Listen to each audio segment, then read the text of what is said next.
Bismillah, alhamdulillah, wassalatu wassalamu ala rasulillah wa ala alihi wa sahbihi wa mawala amma ba'du. Alhamdulillah, insyaallah ta'ala pada kesempatan kali ini kita akan membaca kembali kitab Al-Bidayah wa Nihayah karya Al-Hafidh Ibnu Katsir rahimahullahu ta'ala. Dan insyaallah ta'ala pada kesempatan kali ini kita akan membaca berkaitan dengan wafatnya Adam alaihissalam dan wasiatnya kepada anaknya Syith. Disebutkan, makna Syith adalah pemberian Allah.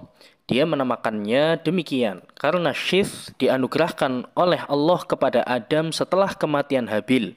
Abu Dzar berkata dalam hadisnya dari Rasulullah SAW, sesungguhnya Allah menurunkan 104 lembaran dan kepada Syith sebanyak 50 lembaran. Muhammad bin Ishaq berkata, ketika Adam tiba ajalnya, dia memberikan wasiat kepada anaknya yang bernama Syith. Dia mengajarkannya siang malam. Dia juga mengajarkan ibadah. Dia memberitahukan akan datangnya angin topan setelah itu. Dia berkata, dikatakan sesungguhnya nasab Bani Adam sudah berakhir pada Syith dan seluruh anak Adam ketika itu sudah musnah. Wallahu a'lam. Ketika Adam wafat pada hari Jumat, maka datanglah para malaikat mengafani Adam dan kafan dari surga.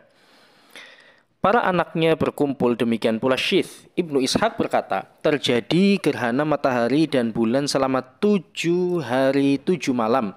Abdullah bin Al-Imam Ahmad berkata, Hudbah bin Khalid menceritakan kepada kami, Hamad bin Salamah menceritakan kepada kami, dari Humaid, dari Al-Hasan, dari Utay, yaitu Ibnu Dhamrah As-Sa'di. Dia berkata, aku melihat seorang syekh di Madinah berbicara.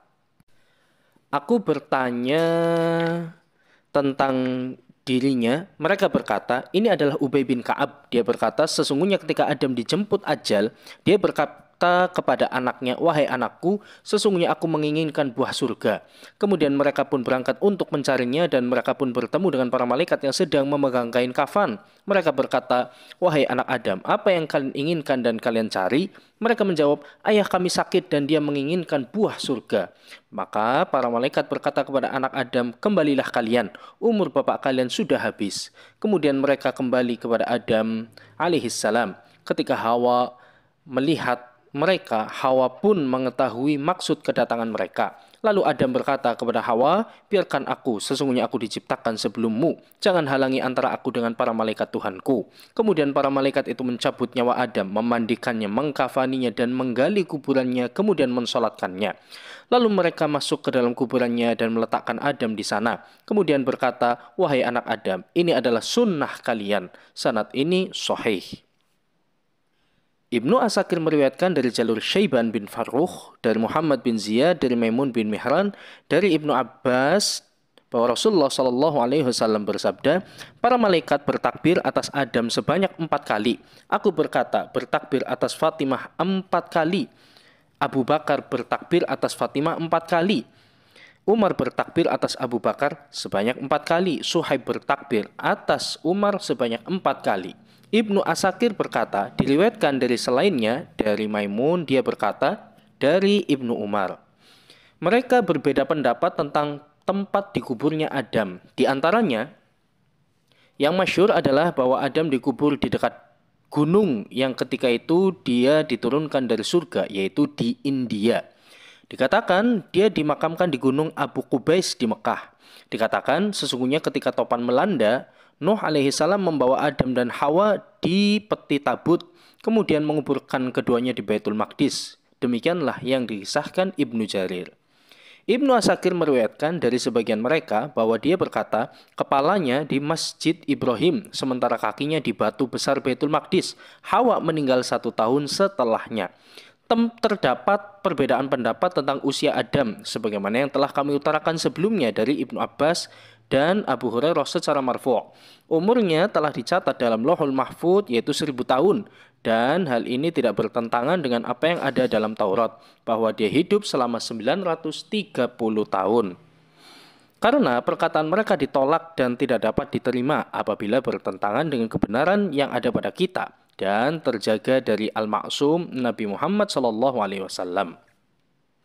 Di samping itu, pendapat mereka ini dapat digabungkan dengan apa yang ada dalam hadis, karena apa yang terdapat dalam Taurat, jika memang mahfud, maka pendapat itu dialihkan kepada bermukimnya Nabi Adam setelah diturunkan ke bumi, yaitu 930 tahun Syamsiyah, sementara dalam tahun Qamariyah adalah 957 tahun.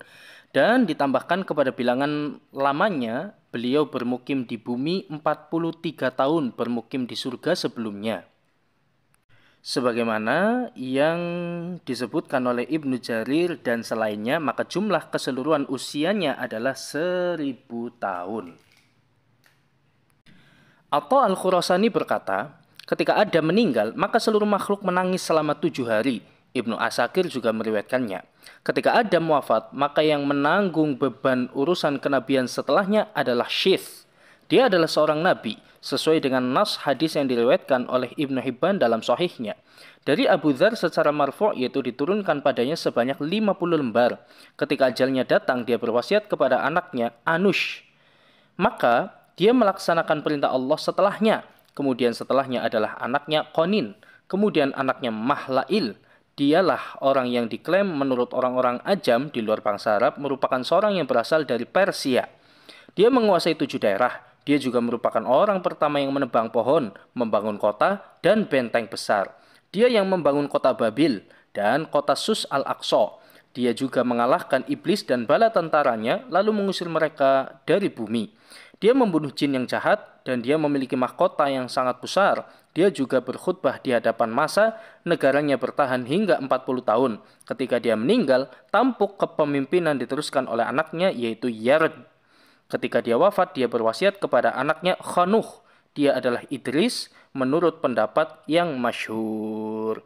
Ini yang bisa kita baca, semoga ada manfaatnya. Wallahu a'lam bishawab. Wassalamualaikum warahmatullahi wabarakatuh.